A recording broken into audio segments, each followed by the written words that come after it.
আমাদের আজকের প্রতিযোগিতায় যে বিষয় নিয়ে শিক্ষার্থীরা কথা বলবে সেটি হচ্ছে সম্প্রতি ঘোষিত বিএনপির ভিশন 2030 নিয়ে।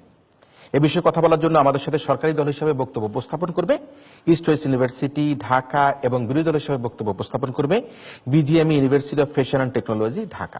আমাদের আজকের ছায়া সংসদের মাননীয় বিরোধী দল নেতা নাজবুল মোর্শেদের কাছ থেকে এই পর্যায়ে তার বক্তব্য। মাননীয় স্পিকার, কয়েকটি সুনির্দিষ্ট মিশন।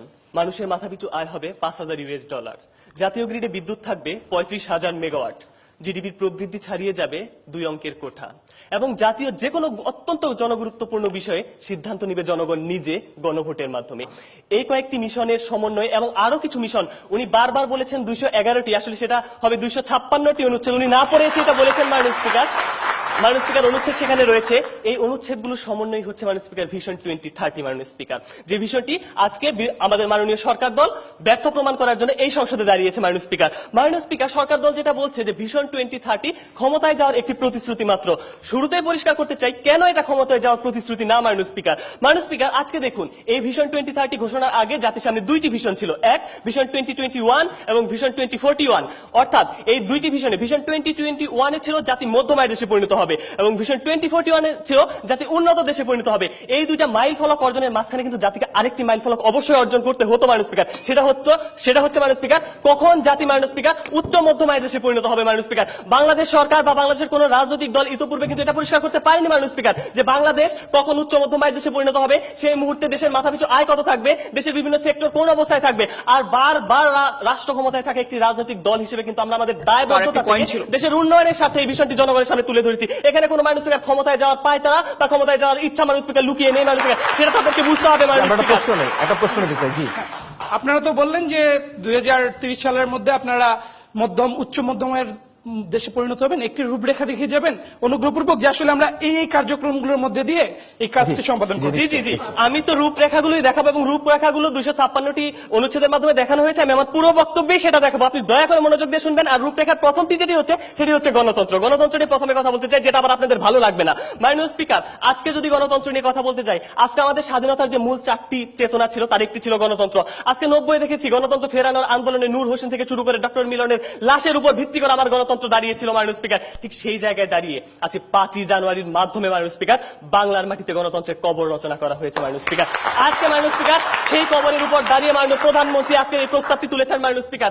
আজকে আমি যদি গণতন্ত্র নিয়ে কথা বলতে যাই তখন মাননীয় স্পিকার মনে পড়ে সেই একের পর এক সিটি কর্পোরেশন নির্বাচনে বিএনপি থেকে জয়ী প্রার্থীগুলোকে কিভাবে অব্যাহতি দেওয়া হয়েছে, কিভাবে বহিষ্কার করা হয়েছে মাননীয় স্পিকার। এর নাম গণতন্ত্র মাননীয় স্পিকার। এই গণতন্ত্রের জন্য নূর হোসেন ডক্টর মিলন রক্ত দিয়েছিল মাননীয় স্পিকার। 30 লক্ষ শহীদ কি এই গণতন্ত্র পাওয়ার জন্য রক্ত দিয়েছিল মাননীয় স্পিকার? আমি জানি না মাননীয় স্পিকার, নিশ্চয়ই সরকারি দলের সদুত্তর দিয়ে যাবেন মাননীয় স্পিকার।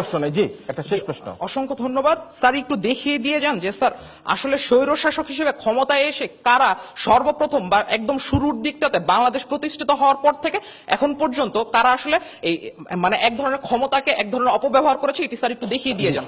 মাননীয় স্পিকার, স্বৈরশাসক হিসেবে কারা এসেছে কারা আসেনি সেটা হচ্ছে বড় কথা, স্বৈরশাসকদের সাথে এখন কারা যুক্ত আছে সেটা আগে দেখতে হবে মাননীয় স্পিকার। তারাই কিন্তু মাননীয় স্পিকার স্বৈরশাসকদের সাথে যুক্ত আছে সেটা আগে বিবেচনা করতে হবে। স্বৈরশাসক নিয়ে যদি তাদের এত অ্যালার্জি থাকে সেটাকে ছেড়ে দিন, সেটা ছেড়ে দিয়ে রাস্তায় নামুন, তারপর আপনি কথা বলুন। সেটাকে যুক্ত রেখে আপনি স্বৈরশাসক নিয়ে কথা বলতে পারেন না মাননীয় স্পিকার। মাননীয় স্পিকার, আজকে আসি মাননীয় স্পিকার রাজনীতি নিয়ে। আজকে তো দেশে রাজনীতি বলতে কিছু নেই। আমরা বলেছি আমাদের ভিশনে বাংলাদেশের রাজনীতি হবে ভবিষ্যৎমুখী। বর্তমানে তো ভবিষ্যৎমুখী দূরের কথা, অতীতমুখীও নেই। বাংলাদেশের রাজনীতি এখন অন্ধকারমুখী মাননীয় স্পিকার। মাননীয় স্পিকার, দেশে যেখানে আইনের শাসন প্রতিষ্ঠিত থাকার কথা সেখানে এখন মাননীয় স্পিকার শাসকের আইন চলছে মাননীয় স্পিকার। মাননীয় স্পিকার, আজকে বলতে চাই রাজনীতি হচ্ছে মাননীয় স্পিকার যেটা হওয়ার কথা ছিল নীতির রাজা, সেটা আজকে হয়ে দাঁড়িয়েছে রাজা হওয়ার নীতি মাননীয় স্পিকার। মাননীয় স্পিকার, আজকে সেই জায়গায় দাঁড়িয়ে বলতে চাই আমাদের যে ভীষণ সেখানে বলা হয়েছে রাজনীতি হবে ভবিষ্যৎমুখী। আজকে আমরা সংসদকে কার্যকর করব এবং রাজনীতিকে একটি স্বচ্ছ ধারায় ফিরিয়ে আনবো। সেই জন্য আজকে আমরা এই ভীষণকে বাস্তবায়ন করতে চাচ্ছি মাননীয় স্পিকার। মাননীয় স্পিকার, ওনারা অর্থনীতি নিয়ে অনেক কথা বলেন, আমাদের সরকারের অর্থনীতিকে অনেক অগ্রযাত্রা আছে মাননীয় স্পিকার।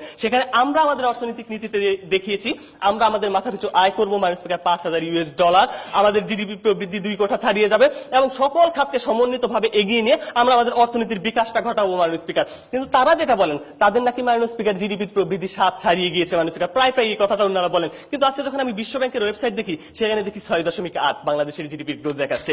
আজকে যখন আমি IMF এর রিপোর্টটা দেখি সেখানে দেখি মানুষ স্পিকার 6.9 দেখাচ্ছে। এখন তাদেরকে বলতে চাই, দয়া করে পরিসংখ্যান নির্ভর উন্নয়ন থেকে ফিরে আসুন, বাস্তব নির্ভর উন্নয়নের দিকে চলে আসুন। আমরা সেই জন্য ভিশন 2030 দিয়েছি মানুষ স্পিকার।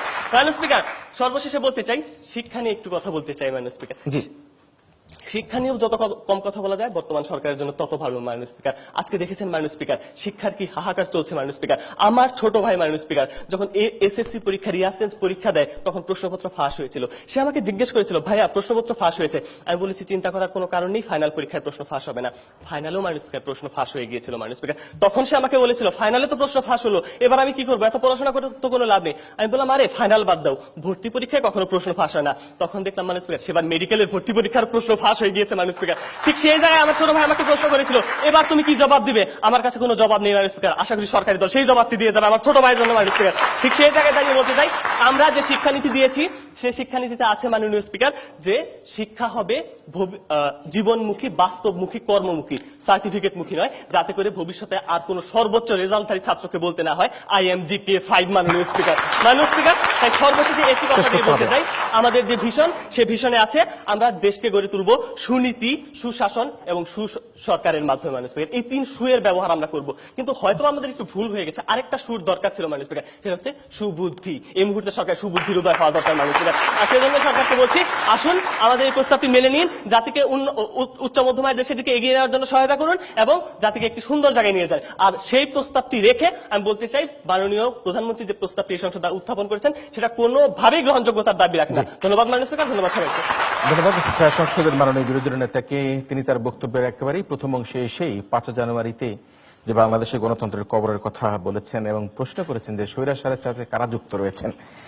বলেছেন রাজনীতিতে এখন আমরা কি ধরনের কোনমুখী রাজনীতি আমরা দেখতে পাচ্ছি, আমরা যে শাসনের আইন দেখি না আইনের শাসন দেখি। এবং সবশেষে শিক্ষা ব্যবস্থার কথা বলতে গিয়ে বলেছেন আমরা এখন দেখি GPA 5 এর যে বলা হয় I am GPA 5, আমি GPA 5 পেয়েছি। অর্থাৎ এই শিক্ষা ব্যবস্থাকে তারা ঢালাওভাবে সাজিয়ে কর্মমুখী শিক্ষা করতে চায় বলে তাদের যে ভিশন 2030 দেওয়া হয়েছে এটি আসলেই জনগণের স্বপ্নের জন্য দেওয়া হয়েছে বলে তিনি দাবি করেছেন। ফলাফল দিয়ে যাচ্ছি, 3 জন সম্মানিত বিচারক তাদের ফলাফল আমাদের হাতে দিয়েছেন। তবে আমরা একটা হা না ভোট নিতে চাই।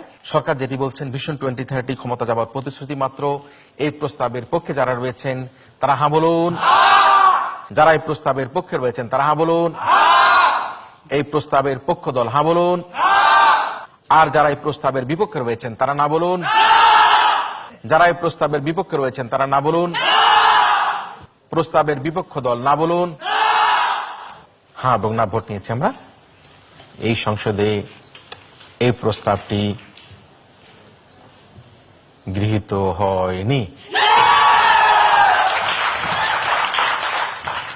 যেহেতু প্রস্তাবটি গৃহীত হয়নি সে কারণে বলতে হচ্ছে আজকের এই ছায়া সংসদে না যুক্ত হয়েছে, না যুক্ত হয়েছে এবং না যুক্ত হয়েছে। না যুক্ত হওয়ার কারণে আমরা আমাদের আজকের এই প্রতিযোগিতার বিরোধী দল BGME university of fashion and টেকনোলজিকে বিজয়ী বলে ঘোষণা করছি। অভিনন্দন জানাই BGME ইউনিভার্সিটি অফ ফ্যাশন টেকনোলজিকে এবং আজকের মতো এই ছায়া সংসদ এখানে শেষ করছি।